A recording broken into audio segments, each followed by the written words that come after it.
So before I close here, I want to say a few words to three groups of people that I feel that would be here today before we close in prayer.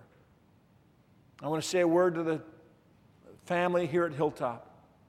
As I've been a part of this family since I was 12 years of age, I count it a great privilege to not only have grown up here, but to have my own sons grow up here and to be with you as family. Some of you are wondering, Pastor Jim, are you saying this church should open its doors to gays? Short answer, yes. This church is not a fortress, it's a rescue station. Jesus' mission is our mission. He said, the Son of Man came to seek and to save that which is lost. I don't care if it's homosexuality or if it's drug addiction or whether it's living together or whatever sin it is. Sin of every kind brings the same disease, which is death. The question is this a safe enough place where people can find love and support and grow spiritually and allow God to work in them as they contend with His truth, just as we want it to be that kind of place for the rest of us? You know, the biggest reason why many people who struggle with homosexuality find themselves drawn back into the lifestyle, it's they find little grace and acceptance and loving, truthful community like all of us need. They reach out into a church and all they get, as if they are the worst sinners on the planet, condemnation, and subtly disguised, not so subtly disguised, hate. And let me say a word to the straight males in the room. As I discovered when I worked at Greyhound in San Francisco, you don't have to be afraid of gay males.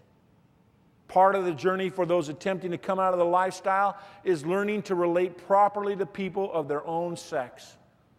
Cy Rogers, again, as we spent time together while he was here, went out to lunch and he told me that what rescued him from homosexuality, other than the transformative work of Jesus in his life, was that there were men in the church that he attended that just loved him as a man. No sex involved. And he never thought that that was possible because of the dysfunction in his family, in his home. Let me say a word to all of us here. God has designed His church to be an environment where all of us could bring our moral imperfections and move beyond them together in His grace. Second, I want to say a word to families and loved ones and those who have family and loved ones who are gay. I read a book called The Truth Comes Out, the story of my heart's transformation. It's by a lady, Dr. Nancy Haish. Some of you might recognize that last name. Nancy Haish, she's a Christ follower. Her husband of 25 years died in 1983 of AIDS, and that was the first that she learned he had been living a double life all through their marriage. And a few years ago, you might remember her daughter, actress Anne Heche. Anne Heche made headlines because of her highly publicized relationship with Ellen DeGeneres. So what do you do when you discover that someone you love is gay? Well, I can't, in this limited time, I've got to wind things up here real quickly, but I can't give you a whole of it, but I can recommend that Nancy had quite a journey from anger and fear to love and acceptance. And again, I just want to encourage you, download the book on your Kindle or your iPad or buy it at Barnes & Noble or order it however. I highly recommend her book, The Truth Comes Out, the story of my heart's transformation. She has gone through it as a Christ follower, living 25 years in a lie with a man who brought homosexuality home, and it even affected his daughters. Finally, I want to say a word to those who may be here struggling with homosexuality. I know that the moment a follower of Jesus speaks out lovingly but firmly like I have in this message, automatically a label gets put on that person like bigot or unloving or homophobic. And I just want to say to you as lovingly as I can that many of us around here have learned the hard way in our lives that God's ways are higher than our ways. And there's nothing but love in our words to you today. See, God's wisdom exceeds our wisdom, and God is not homophobic. God has grieved over the pain and mistreatment inflicted on gay and lesbian people. He loves every one of us.